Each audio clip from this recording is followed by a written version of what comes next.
नमस्कार दोस्तों, मैं शैलेंद्र भट्टारी स्वागत करता हूं आप सभी का आज की फटाफट खबरों में। दोस्तों, खबरों में आगे बढ़ने से पहले यदि आपने अभी तक इस चैनल को सब्सक्राइब नहीं किया है तो अभी सब्सक्राइब करके वीडियो को लाइक कर दें। साथ ही आप ये वीडियो कहां से देख रहे हैं कमेंट में जरूर बताएं। चलिए दोस्तों, नजर डालते हैं आज की पहली खबर पर।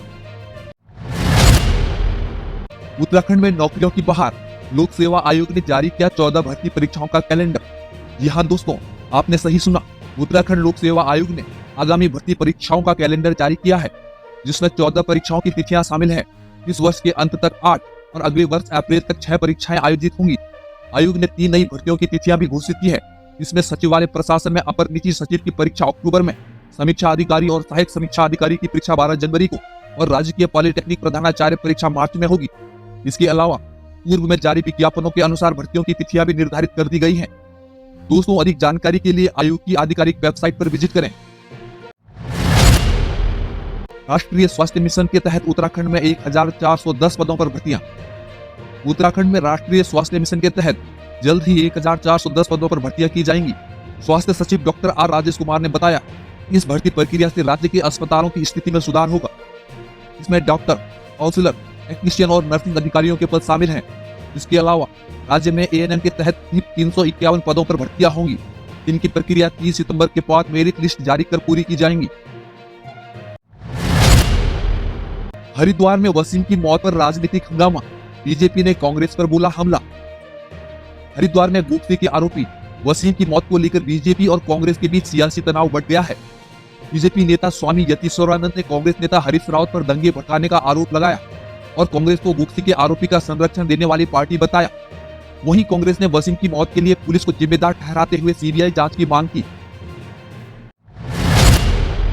उत्तरकाशी में वर्णावत पर्वत से फिर भूस्खलन, लोगों में दहशत। उत्तरकाशी जिला मुख्यालय में लगातार बारिश के बीच वर्णावत पर्वत से एक बार फिर भूस्खलन हुआ। भूस्खलन की तेज आवाज से स्थानीय लोग डर गए और अपने घर छोड़कर भागे। आपदा प्रबंधन केंद्र के अधिकारी स्थिति का जायजा लेने में जुटे हैं। इससे पहले भी पिछले सप्ताह इसी पर्वत से भूस्खलन हुआ था, जिसने 2003 के विनाशकारी भूस्खलन की यादें ताजा कर दी। शिक्षकों का आंदोलन जारी, सीधी भर्ती के खिलाफ चॉकडाउन और कार्य बहिष्कार। उत्तराखंड में प्रधानाचार्य के पदों पर सीधी भर्ती के विरोध में शिक्षकों का आंदोलन जारी है। शिक्षक संघ ने भर्ती प्रक्रिया को रद्द करके और पदोन्नति के आधार पर भर्तियां करने की मांग की है। इसके समर्थन में अनुसूचित जाति जनजाति शिक्षक एसोसिएशन में शामिल हो गया है। शिक्षक संघ का कहना है, जब तक सरकार इनकी मांगे नहीं मानती तब तक आंदोलन जारी रहेगा। राज्य कर्मियों के लिए कॉर्पोरेट सैलरी पैकेज योजना की सुविधा। उत्तराखंड सरकार ने अपने कर्मचारियों के लिए कॉर्पोरेट सैलरी पैकेज की सुविधा देने का निर्णय लिया है।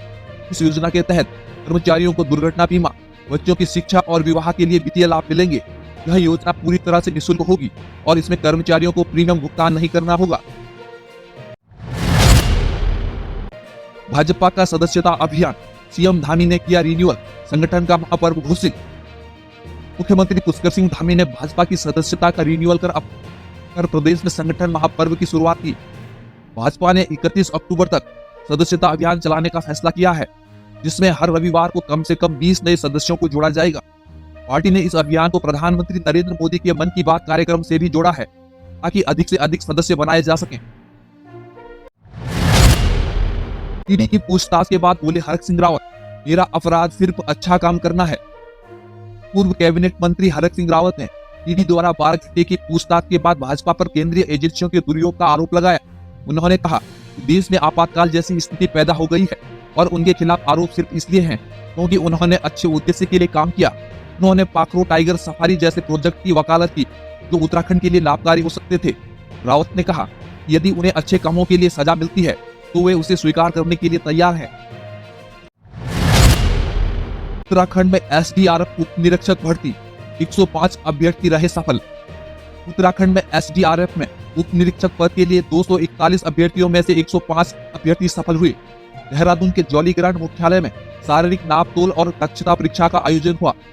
भर्ती प्रक्रिया के दौरान अभ्यर्थियों को 5 किलोमीटर की दौड़ सहित विभिन्न शारीरिक चुनौतियों का सामना करना पड़ा। एसडीआरएफ प्रमुख मणिकांत मिश्रा ने बताया, प्रक्रिया 24 सितंबर तक चलेगी और इस दौरान ट्रैफिक को प्रभावित करने वाली दौड़ के लिए जनता से वैकल्पिक मार्गों का उपयोग करने की अपील की गई है। आईटीबीपी जवानों ने कालिंदी खाल बद्रीनाथ ट्रैक पर फहराया तिरंगा। आईटीबीपी के जवानों ने दुनिया के सबसे ऊंचे ट्रैक में से एक कालिंदी खाल बद्रीनाथ ट्रैक को पार कर तिरंगा लहराया। 17 सदस्यीय दल ने कठिन परिस्थितियों में ट्रैक पूरा किया तो मानसून के दौरान खतरनाक हो जाता है। गाइड सूर्य प्रकाश के अनुसार यह उनका छठा ट्रैक था, लेकिन इस बार का अनुभव सबसे चुनौतीपूर्ण था। यह अभियान आईटीबीपी के जवानों की दृढ़ता और साहस का प्रतीक है। उत्तराखंड के युवाओं के लिए इंडियन ओवरसीज और यूनियन बैंक में नौकरी का मौका। इंडियन ओवरसीज बैंक और यूनियन बैंक ऑफ इंडिया ने उत्तराखंड के युवाओं के लिए प्रशिक्षण के साथ रोजगार का अवसर प्रदान किया है। दोनों बैंकों ने क्रमशः 550 और 500 पदों पर भर्ती की विज्ञप्ति जारी की है। चयनित उम्मीदवारों को 15,000 रुपए प्रतिमाह का स्टाइपेंड मिलेगा। आवेदन की अंतिम तिथियां 10 और 17 सितंबर है। योग्य उम्मीदवार स्नातक डिग्री के साथ ऑनलाइन आवेदन कर सकते हैं। उत्तराखंड में शराब की दुकानों पर छापेमारी, ओवर रेटिंग और तस्करी नहीं होगी बर्दाश्त। मुख्यमंत्री पुष्कर सिंह धामी के निर्देश पर उत्तराखंड में शराब की दुकानों पर बड़े पैमाने पर छापेमारी अभियान चलाया गया। राज्य में 100 से अधिक दुकानों पर हुई छापेमारी के दौरान अनियमितताएं मिलने पर सख्त कार्रवाई की गई। सरकार ने स्पष्ट कर दिया है कि ओवर रेटिंग और तस्करी को कतई बर्दाश्त नहीं किया जाएगा। शिकायत मिलने पर दोषी दुकानों को सीज करने के आदेश दिए गए हैं। ऋषिकेश में पत्रकार पर हमले के बाद एसएसपी का बड़ा एक्शन, एसओजी भंग। ऋषिकेश में शराब माफियाओं द्वारा पत्रकार पर हमले के बाद देहरादून एसएसपी अजय सिंह ने सख्त कार्रवाई करते हुए एसओजी को भंग कर दिया है। एसओजी देहात को भंग कर सभी कर्मचारियों को देहरादून एसएसपी कार्यालय अटैच कर दिया गया है। इस एक्शन के बाद अब जिले में सिर्फ एक ही एसओजी होगी जो सीधे एसएसपी को रिपोर्ट करेगी। एसएसपी ने जनता से अपील की कि शराब तस्करी और फर्जी प्रेस वालों की जानकारी पुलिस को दे। महिला अपराधों ने बढ़ाई थामी सरकार की टेंशन, कांग्रेस ने घेरा।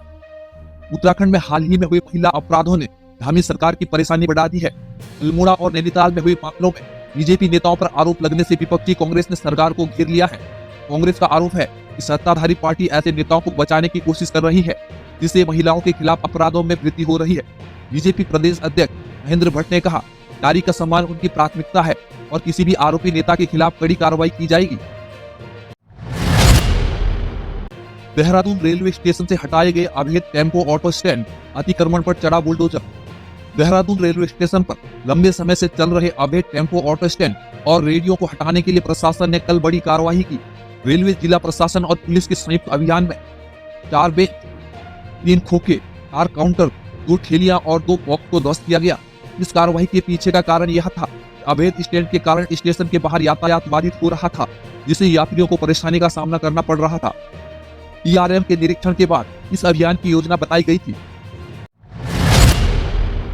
पॉली हाउस निर्माण में देरी पर सीएम धामी ने लिया सख्त एक्शन, प्राकृतिक खेती को बढ़ावा देने का आह्वान।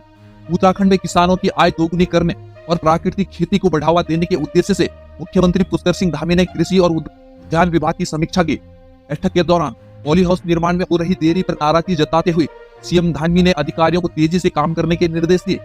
2027 तक 23,342 पॉली हाउस बनाने का लक्ष्य है, जिसमें अब तक केवल 8,500 ही बने हैं।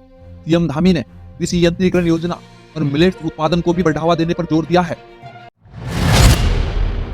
उत्तराखंड में पीडीएस राशन दुकानों का modernisation, one nation one ration card योजना के तहत अब मिलेगा सस्ता अनाज। उत्तराखंड के सभी जिलों में पीडीएस राशन दुकानों का मॉडर्नाइजेशन शुरू कर दिया गया है, जिससे one nation one ration card योजना के तहत दूसरे राज्यों के लोग भी सस्ते अनाज ले सकेंगे।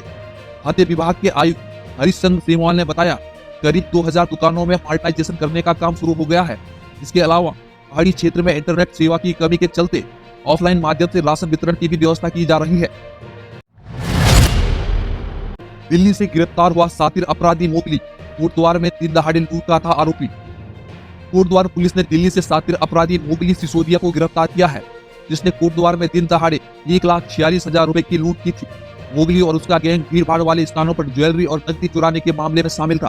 पुलिस ने मोगली के खिलाफ 25,000 रुपए का इनाम घोषित किया था। मोगली की आपराधिक इतिहास की विस्तृत जानकारी जुटाई जा रही है। उत्तराखंड में विशेषज्ञ डॉक्टरों की कमी को पूरा करने के लिए सरकार का बड़ा कदम, मेडिकल कॉलेजों में बढ़ी सैलरी। उत्तराखंड सरकार ने राज्य के मेडिकल कॉलेजों में तैनात संविदा सुपर स्पेशलिस्ट डॉक्टरों की सैलरी में बढ़ोतरी की है। चिकित्सा शिक्षा मंत्री धन सिंह रावत ने बताया, इस पहल से पर्वतीय क्षेत्र में फैकल्टी की कमी को दूर किया जा सकेगा। अब professor, associate professor, assistant professor और सीनियर रेजिडेंट के लिए वेतनमान में बढ़ोतरी की गई है। इसके अलावा संविदा पर तैनात फैकल्टी को हर साल 7 से 10% तक इंक्रीमेंट मिलेगा। केदारनाथ हाईवे पर भारी भूस्खलन, 1300 यात्री फंसे, सुरक्षा बलों ने सकुशल निकाला। केदारनाथ हाईवे पर भारी भूस्खलन के कारण सोनप्रयाग से आगे 1300 यात्री फंसे थे। सुरक्षा बलों की तत्परता से सभी यात्रियों को सकुशल सोनप्रयाग तक पहुंचाया गया। बारिश के कारण हाईवे पर बोल्डर गिरने से मार्ग बंद हो गया था। जिला प्रशासन और एनडीआरएफ की टीम ने तेजी से कार्रवाई करते हुए यात्रियों को सकुशल निकाला। सीएम धामी की सख्त हिदायत, पुलिस को अपराधियों पर कड़ी नजर रखने के निर्देश।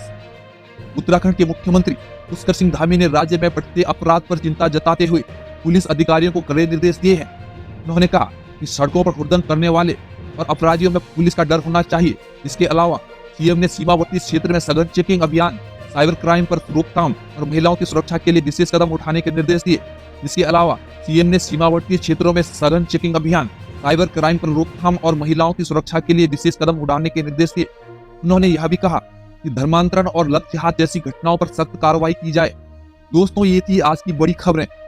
उत्तराखंड की ताजा तरीन खबरों और नौकरियों की सूचना सबसे पहले पाने के लिए ओहो न्यूज को अभी सब्सक्राइब करें और वीडियो को लाइक जरूर करें।